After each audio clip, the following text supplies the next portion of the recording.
సిద్దిపేట జిల్లా Gajwel market yard వద్ద ఉద్రిక్తత చోటు చేసుకుంది. యూరియా కోసం క్యూ లైన్లో ఉన్న మహిళలు గొడవకు దిగారు. అర్ధరాత్రి నుంచి క్యూ లైన్లో వేచి ఉన్నామని చెబుతున్నారు. గంటల తరబడి వేచి ఉన్నా ఒక్క బస్తా యూరియా దొరకడం లేదు అని వాపోతున్నారు.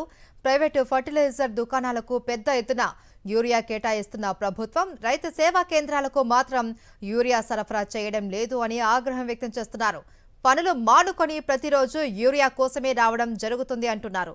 ఇప్పటికైనా ప్రభుత్వం యూరియా సరఫరా చేయాలి అని డిమాండ్ చేస్తున్నారు.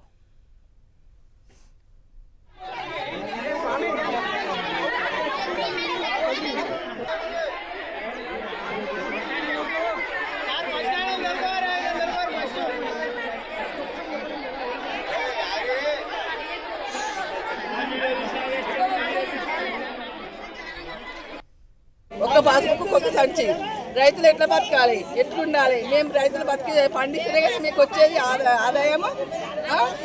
ఎట్లా రోజుకు 10 రోజులు అవుతుంది నిలబడి. ఎంత ఇబ్బంది పడాలి మేము ఈ ఎండలు కావన్నా మేము ఎట్లా బతకాలి మరి?